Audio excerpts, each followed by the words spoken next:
Why are you sitting down? It's common sense for a wife to stand. I was 7 months pregnant. At a family gathering, my stomach started hurting, so I sat down, only for my husband to kick my stomach. Hey Thomas, what the hell do you think you're doing? Shut up! Besides, it's probably just a girl in there. Brian also changed his tone and called out to Thomas. But Thomas retorted without any regard for me and arrogantly dismissed it. I watched Thomas as he walked away. Unaware of my gaze, Thomas sat down with a mean smirk. However, my gaze shifted to a person who stood up in front of Thomas. This person walked up to the seated Thomas and then took a certain action against him. My name is Elizabeth. I'm 30 years old. I moved from the countryside to New York for college and then found a job. I married Thomas 2 years ago, and we're now expecting our first child. I met Thomas at work, where he was the son of the president of a client company. Thomas has an older brother, Brian, who works as a senior executive in the company and is a so-called elite with a degree from a foreign university. There are rumors that Brian might become the president. Although Thomas isn't the heir, he seems to intend to work in the company as a senior executive for a long time. At first, I wondered why someone like him would take an interest in me. But Thomas's persistent courtship didn't stop, and I eventually started dating him. Thomas was very kind, and his company was stable with a long history. I became more attracted to Thomas and decided to get married. I quit my job when we got married, influenced by a comment from my mother-in-law, Karen. It's only natural for a woman to focus on her family after getting married. And at least until the child is 3 years old, the mother should raise them. When I announced my pregnancy, Karen first told me this. Apparently, she didn't like that Brian's wife, Linda, didn't quit her job even after getting pregnant and giving birth. It's pitiful to send children to preschool. Working while leaving your child in preschool makes our company look bad. Karen would badmouth and complain about Linda every time we went to visit. Thomas, hearing this, wouldn't stop Karen's complaint. Brian's just too lenient with Linda, but would instead agree with her. I don't have any entrepreneurs in my circle. So maybe there's something I don't understand between the eldest son's wife and the mother-in-law. That's why I couldn't say anything about their conversations.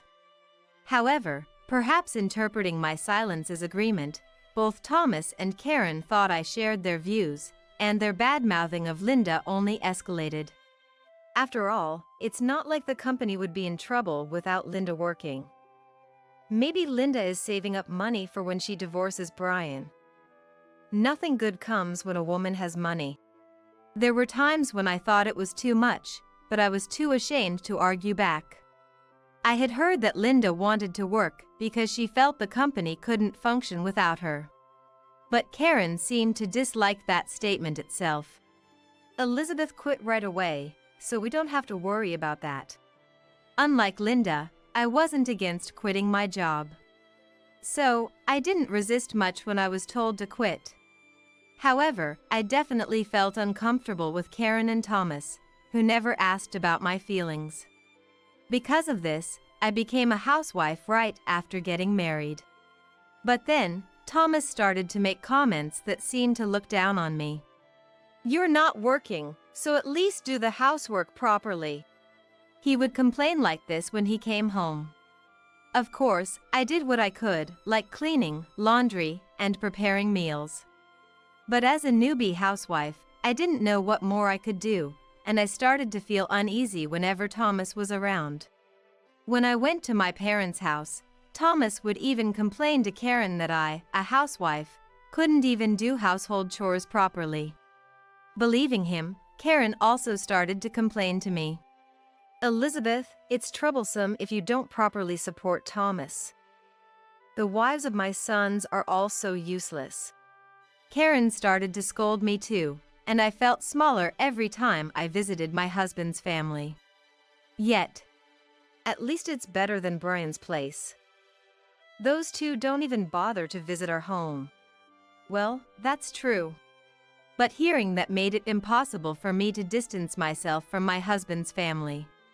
I feared the backlash I might face if I ever distanced myself from them, especially after seeing Thomas's proud expression every time those words were said.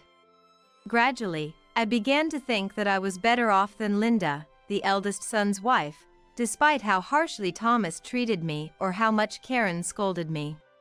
Thinking I was better than Linda somehow helped me get through it. Time passed since our marriage, and I found out I was pregnant. Both Thomas's parents and Thomas himself were very happy about it. One day, I went shopping alone. It was for dinner groceries. However, I started feeling sick on the way and couldn't make it to the supermarket, ending up sitting on the side of the road. "Are you okay?" Someone approached me at that moment. "Oh, isn't this Elizabeth? What happened?" It was Linda, coincidentally. She had just finished her part-time job and was on her way to pick up her daughter from preschool. Among those who passed by me without a word, Linda stopped her car to check on me. Having heard so much about Linda from Karen and Thomas, I didn't trust her and brushed her off. "I'm fine." I pushed her away, but Linda stubbornly said, "I'll drive you home, so get in the car." I hadn't finished shopping, but I wasn't in a condition to shop. Hesitantly, I got into her car, and Linda bought me tea and drove me home. It felt like it had been a long time since someone had been so kind to me. I was moved to tears. Maybe it was because the morning sickness had made me emotionally fragile. Linda listened to my story the entire way and comforted me. Later, remembering my complaint about not being able to eat anything due to morning sickness, she brought me jelly and ice cream. "These are what I eat, so I don't know if you can eat them, Elizabeth." I was very grateful when she handed them to me. However, that night, when Thomas opened the refrigerator, he frowned at its contents in confusion. "What's with this jelly? And all this ice cream? It's a waste of money, especially when you're not working," I retorted. "No, that's not it. Linda brought them over because I was having a hard time with morning sickness and couldn't manage." "Linda did?" I nodded in response. I explained how Linda had coincidentally helped me when I felt ill on the street and couldn't move, and how she had later brought me some snacks. Hearing this, Thomas frowned. "I see, we've caused her trouble." Or, "That was kind of her." That's why I told him the story, but Thomas's reaction was far from what I had imagined. "What are you doing? Don't make us owe that couple anything." After I finished my story, Thomas said that, holding his head in his hands. "Huh? Why? She helped us. There's no need to talk like that." I couldn't help but voice my opinion. Then, Thomas glared at me with sharp eyes and slowly took out a trash bag. "Just throw this away," and began to throw away the snacks one by one. I could only watch in shock. "Never rely on the money from someone who disregards mom's advice and works on her own." Thomas said that. In Thomas's view, Karen's words were absolute. I couldn't find the words to respond. After that, Linda contacted me a few times, concerned about my health, but I always told her I was fine to avoid any trouble with Thomas. There were days when I felt so ill I wanted to ask someone for help. No matter how bad my morning sickness was, if I cut corners with the housework, Thomas would complain. Yet, the one thing I couldn't do was ask Linda for help. Somehow, my morning sickness settled down, and I reached 7 months of pregnancy. At the recent checkup, the baby's growth was on track, and we found out the gender, so we slowly started preparing for the arrival. "It looks like the baby is going to be a girl," I reported to Thomas right away. But he seemed not very interested. Maybe men have a harder time feeling the reality of becoming a parent, and Thomas is probably no exception. I didn't say anything more about it. Then we welcomed the new year. Every new year, relatives gather at my husband's family home. Even my brother-in-law's family, who usually don't visit, come with their whole family for the new year. I'm home. Happy New Year! We visited my husband's family home together on January 2nd. Happy New Year! Elizabeth, how are you feeling? It seemed the brother-in-law's family had arrived earlier, and Linda immediately spoke to me. She's fine. Don't worry about it. Even though she was addressing me, Thomas responded with a forced smile to Linda and went inside without properly greeting her. Elizabeth, I've been waiting for you. It's been lonely without someone to talk to. Karen welcomed me as usual. Despite Linda being there, Karen said she was lonely, which made me greet her with a wry smile. However, the incident happened that night. To prepare for dinner, Karen, Linda, and I were in the kitchen. Apart from us, there were about 15 relatives, including my father-in-law's siblings, gathered at my husband's family home. Thomas, who had already started toasting with the relatives, was speaking the loudest. Work is going smoothly, and Elizabeth listens well to me and Mom, so my life is going great with a good wife. That wasn't a compliment to me. It was clear to everyone that it was a dig at Brian and Linda. Elizabeth, could you bring the beer? Yes. Karen seemed to find me more convenient to use than Linda, always asking me for help. I was bustling around with my big belly. But, inevitably, I started to feel some discomfort from moving too much. Linda was the first to notice. Elizabeth, you've been rubbing your stomach. Are you in pain? Oh, really? You should have said something. You need to rest for a bit. Karen quickly responded to Linda's observation. Though her tone was a bit sharp, she told me to take a break. Thinking I'd be in the way in the kitchen, I sat in a chair in the room next to the living room, rubbing my belly and watching what was happening around me.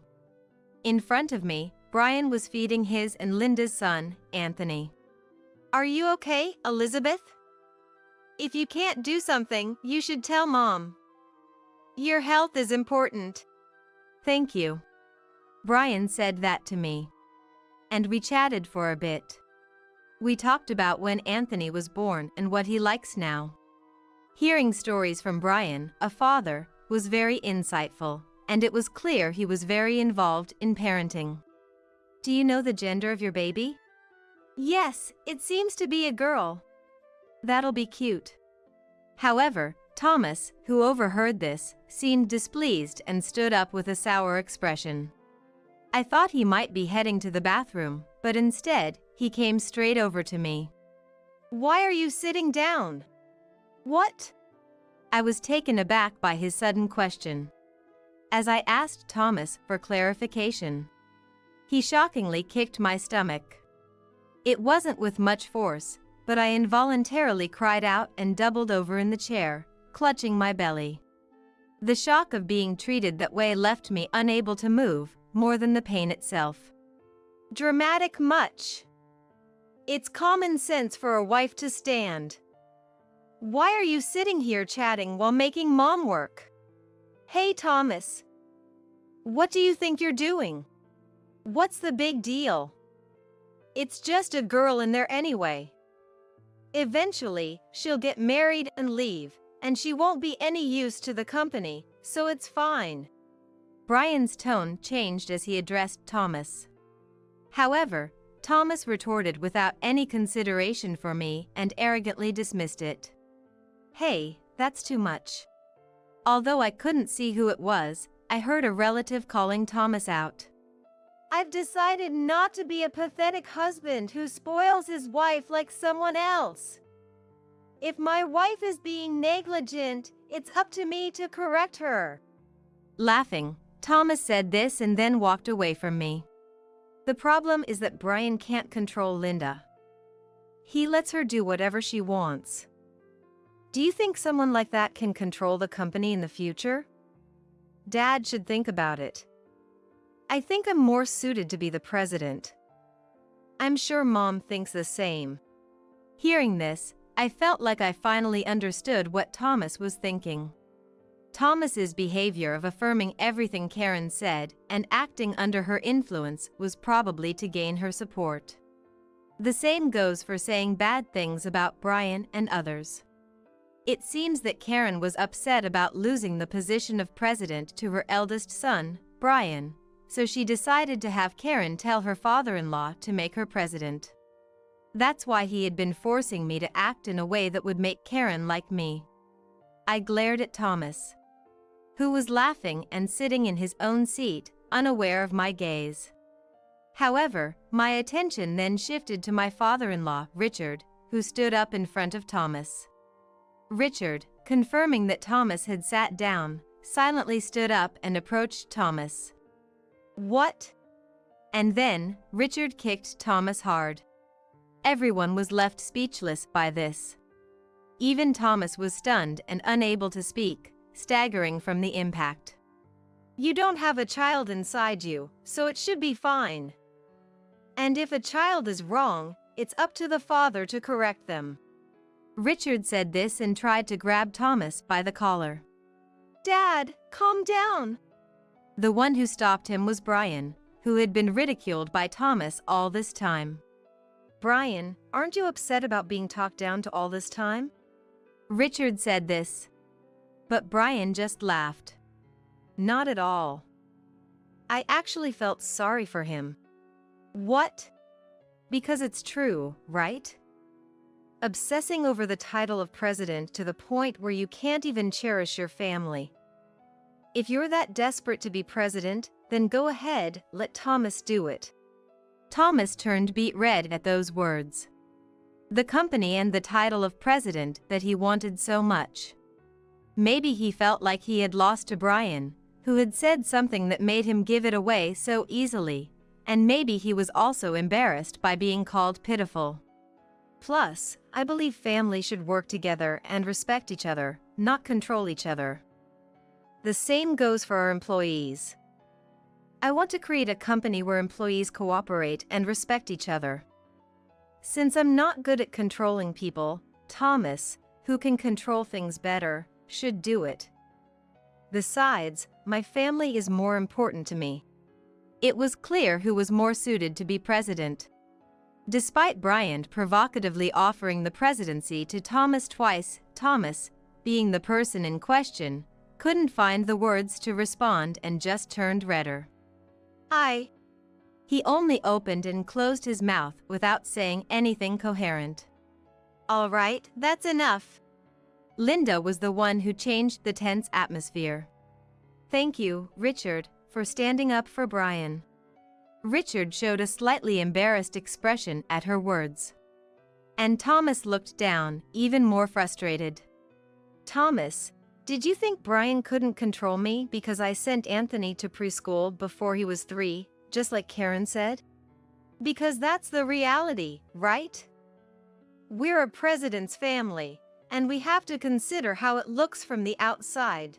Brian really thought about it. He wouldn't let you work, Linda." Thomas only seemed confident when he could argue back. I was utterly astounded by such a Thomas. Indeed, that's true. But it's not like Brian didn't think about it. He asked me to quit too. But I wanted to work, so I asked him. If you're going to blame someone, blame me alone.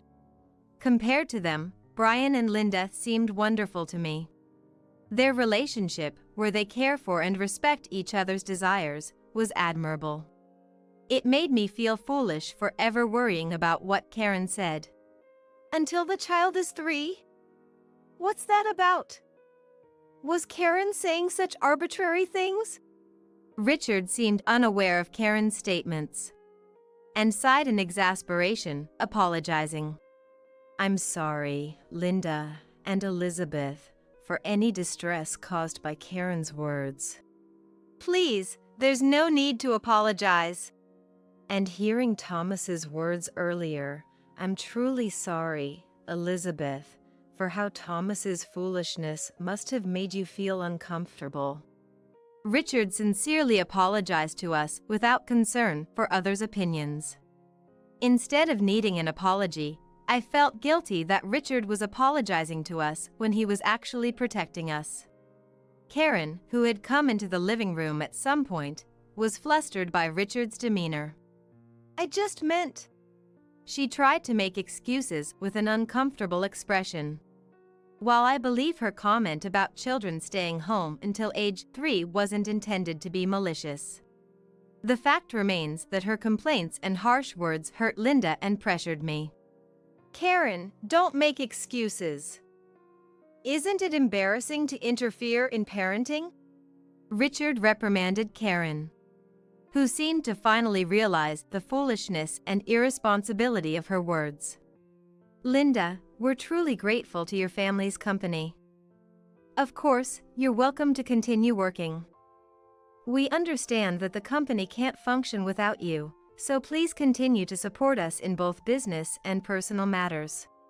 Richard then addressed Linda, which confused everyone. Thomas, Karen, myself, and even the other relatives were puzzled by his words. Dad, remember we agreed not to talk about Linda's family business? Brian said with a laugh, followed by a troubled smile from Linda. What does that mean? I asked Linda, as I'm sure everyone was wondering the same. Linda opened her mouth to meet his expectations. My dad's the president of the company. My marriage to Brian and the company have nothing to do with each other, but it seems Brian only told Richard about it. The room went silent at Linda's words. The company she mentioned was well known in the area, much larger than Richard's and also a business partner. Linda's father, the president, was busy and disliked public appearances, so no one knew his face. Karen and Thomas had met him as Linda's father but had no idea he was the president. Linda worked as an executive director in her family's company. The revelation shocked Thomas and Karen, who had been disparaging Linda's work. The two of them have been making fun of Linda, who works there. They probably never expected her to be the daughter of the president of a company that their company is indebted to. They were at a loss for words, unable to even formulate an apology. However, it's clear after today's events that I cannot entrust the company to Thomas. Thomas finally received a definitive statement from his father-in-law. I understand you care about the company and its dealings, but a company is its employees. Someone who can't cherish their family can't possibly cherish their employees. Thomas, pale-faced, pleaded for forgiveness with a deep apology. You're right, Dad. I was wrong. Please give me another chance. Despite Thomas's desperation, Richard raised his voice again. You're apologizing to the wrong person. At those words, Thomas, shaking, stood up and staggered towards me. I instinctively covered my belly, fearing he might do something again. Seeing this, Thomas seemed hurt and began to cry, kneeling down. Elizabeth, I'm sorry. The baby must have been hurt too. I'm so sorry. Thomas broke down in tears, appearing to truly regret his actions. Behind him, Karen also muttered, Linda, I'm sorry. I said terrible things to you. Linda, hearing this, smiled and dismissed it. You should be apologizing to Elizabeth. She's been under a lot of pressure listening to my complaints. And the baby in her belly must have heard all of Grandma's words too. Karen, taken aback by Linda's words, apologized to me. Elizabeth, I'm sorry. Both seemed genuinely remorseful, and Linda and I shared a smile. However, Richard was not satisfied with their apologies. Karen and Thomas, get out. I don't want to see your faces today. He then had Karen and Thomas leave the room. After they left awkwardly, a relative spoke up. "Come on, Elizabeth and Linda, let's eat together." "Yes, let's eat." "Yes." And so, surrounded by everyone, Linda and I enjoyed a pleasant meal. For the first time visiting my husband's family home, I spent an enjoyable evening. Richard's anger didn't subside for a while, and Thomas was eventually banned from the house. His dream of becoming the president vanished, and though he remained at the company, there was no sign of advancement from his position as a regular employee. Perhaps because of this, Thomas no longer talked incessantly about the company. When I, unable to forgive him for kicking my stomach, suggested divorce, he offered a deep apology and promised never to drink alcohol again. I proposed a separation, but Thomas, with nowhere else to go, ended up staying at the company, managing with delivery meals and showering at a gym. This lifestyle seemed to take its toll, as Thomas lost a considerable amount of weight within a month. However, he continued to work daily and kept in touch with me. "Do you need anything? How's your health?" Gradually, I began to open up to Thomas again. Feeling pity for him, I told him he could return home, and upon his return, Thomas apologized once more.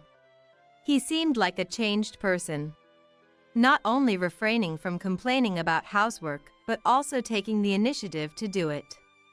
"You rest, Elizabeth." Now, with my growing belly, he even takes care of the more strenuous cleaning tasks for me. Richard, seeing this change, has allowed Thomas to visit the family home again when he has time. Karen has also become much quieter, no longer speaking ill of Linda. "I want to work hard for my family now, rather than just for the company." Thomas now often expresses such sentiments. Although I can never fully forgive him for kicking my stomach, I believe people can change. With the current Thomas, I feel confident we can happily welcome our baby.